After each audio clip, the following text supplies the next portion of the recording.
इसी तरह के वीडियो पाने के लिए एंड जीके क्यूज के लिए सब्सक्राइब करें एंड सपोर्ट करें। धन्यवाद। हेलो गाइस, स्वागत है आपका हमारे इस यूट्यूब चैनल में। और आज लेकर हाजिर हैं क्लास 6 का भूगोल, हमारी पृथ्वी। इसका हम क्वेश्चन आंसर करेंगे। आप हमारे प्लेलिस्ट के माध्यम से सभी विषयों के क्वेश्चन आंसर देख सकते हैं। हेलो गाइस, स्वागत है आपका वर्मा कोचिंग JCERT में। और आज लेकर हाजिर हैं क्लास 6 का भूगोल, जिसमें हम अध्याय 3 का क्वेश्चन का आंसर करेंगे। पिछले 2 वीडियो में हमने क्वेश्चन अध्याय 1 और 2 का क्वेश्चन आंसर किया है। आप हमारे प्लेलिस्ट के माध्यम से देख सकते हैं।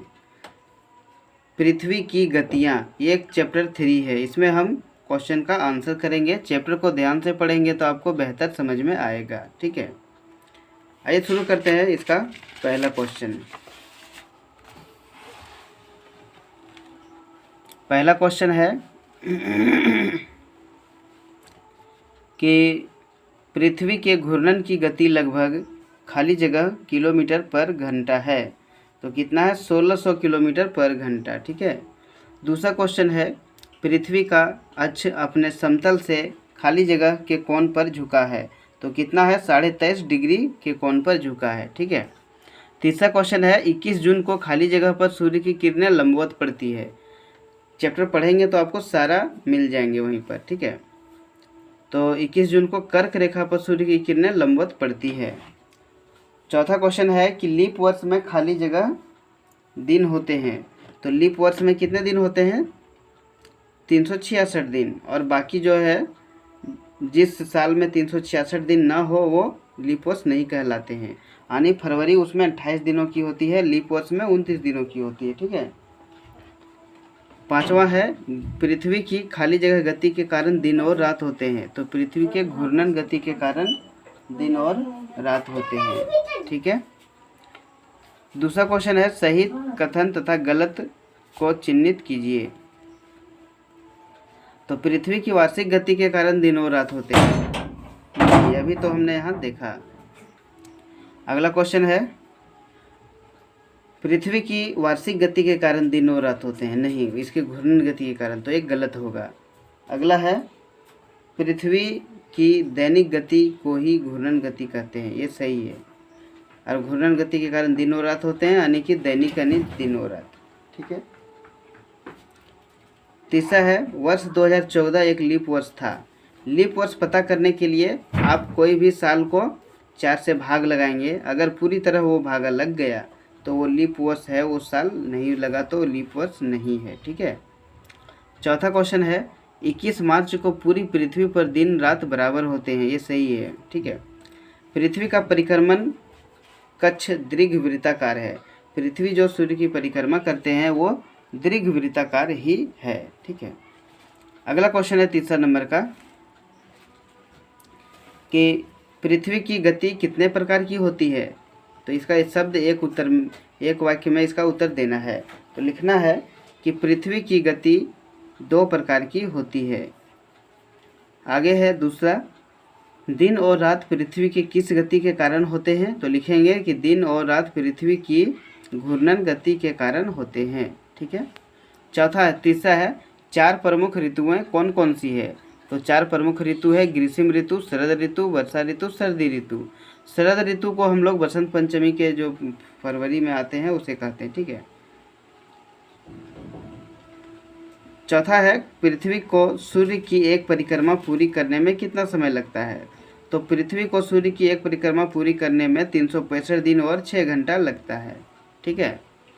अगला क्वेश्चन है कि ऋतु परिवर्तन पृथ्वी की किस गति के कारण होता है, तो ऋतुओं में परिवर्तन जो होती है पृथ्वी के परिक्रमण गति के कारण। परिक्रमण जो है, इसे परिक्रमण गति को हम वार्षिक गति भी कह सकते हैं। क्लियर है।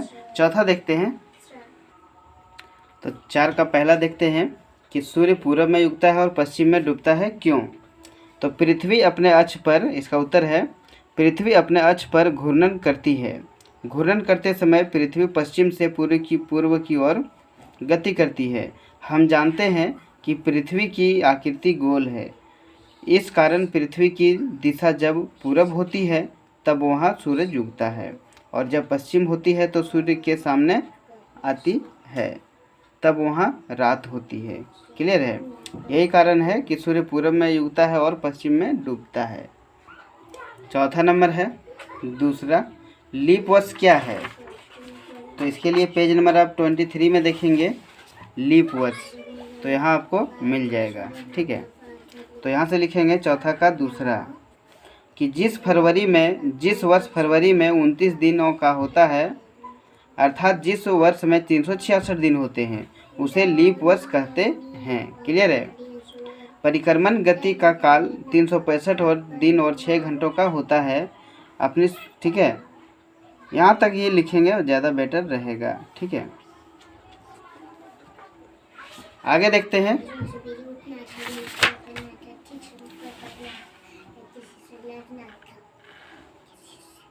ध्रुवों पर 6 महीने का दिन और 6 महीने की रात होती है, क्यों? 4 का तीसरा है कि उत्तर, हम जानते हैं कि पृथ्वी अपने अक्ष पर 23.5 डिग्री कोण पर झुकी है। इसी झुकाव के कारण उत्तरी गोलार्ध एवं दक्षिणी गोलार्ध क्रमशः सूर्य की तरफ झुके होते हैं।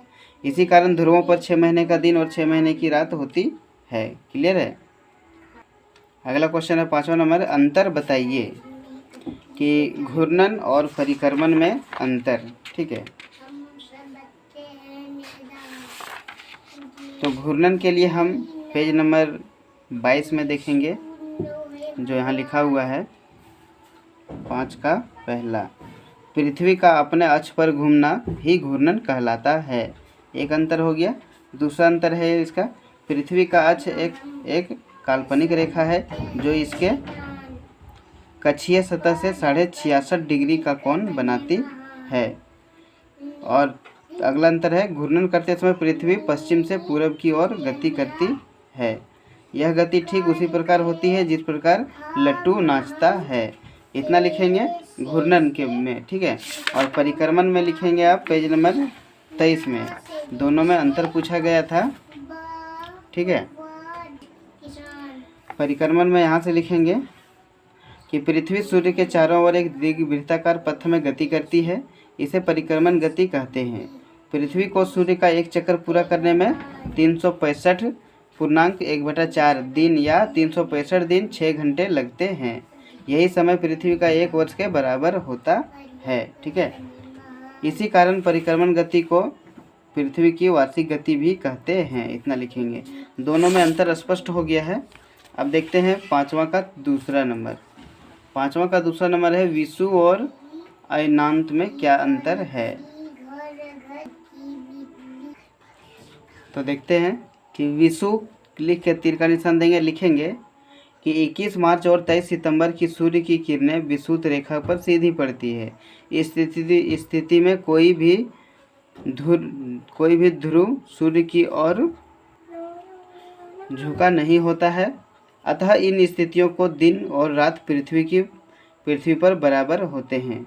ठीक है, ये विषुव का हो गया। अयनांत का लिख के तीर का निशान देंगे, लिखेंगे कि पृथ्वी का अक्ष 23.5 डिग्री कोण झुका है। इस झुकाव के कारण किसी जगह के मौसम और दिन व रात होते हैं, इसे अयनांत कहते हैं। विषुव और अयनांत का हो गया। अब आगे देखते हैं। 6ठा नंबर है, कारण बताइए। लीप वर्ष में तो 66 दिन होते हैं। 6ठा नंबर देखते हैं कि लीप वर्ष में 366 दिन होते हैं, कारण बताइए। तो इसके लिए आप लिखेंगे पेज नंबर 23 का, पेज नंबर 23 का जो है यहीं से लिखेंगे। 6 का 1 भी यही होगा कि जिस वर्ष में फरवरी का महीना 29 दिनों का होता है, अर्थात वह लीप वर्ष 366 दिन, उसे लीप वर्ष कहते हैं। परिक्रमण गति का काल 365 और 6 घंटे का होता है। अपनी सुविधा के लिए हम 1 वर्ष में 365 दिन ही लेते हैं और 6 घंटे को छोड़ देते हैं। 4 वर्षों के ये 6 घंटे 6 गुना 4 24 घंटे यानी 1 दिन के बराबर हो जाता है। इस कारण लीप वर्ष में 366 दिन का होता है। 6 नंबर का पहला यहाँ तक लिखेंगे। आगे देखते हैं 6ठा का दूसरा। 6ठा का दूसरा देखते हैं कि गर्मी में दिन लंबे होते हैं, कारण बताइए। तो 6ठा का दूसरा का हम यहाँ से लिखेंगे कि उत्तरी ध्रुव सूर्य के करीब है, इस कारण उत्तरी गोलार्ध में ग्रीष्म ऋतु है। इस दिन अर्थात 21 जून को उत्तरायणांत या ग्रीष्म अनंत कहते हैं। इस दिन सूर्य की किरणें कर्क रेखा पर सीधी पड़ती है तथा उत्तरी गोलार्ध में सबसे लंबा दिन व छोटी रातें होती है। ये यहाँ पर आप ध्यान में रखेंगे, ठीक है। यहीं तक 6 का 2 लिखेंगे। 7 नंबर दीर्घ उत्तरीय प्रश्न, लंबा होने वाला है। उपयुक्त चित्र की सहायता से ऋतु परिवर्तन के कारणों की व्याख्या कीजिए।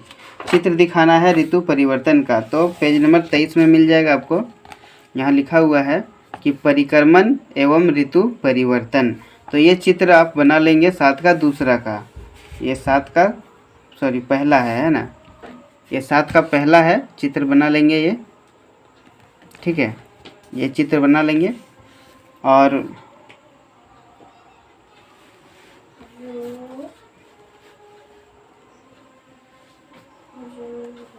यहाँ से लिख लेंगे परिक्रमण से, ठीक है।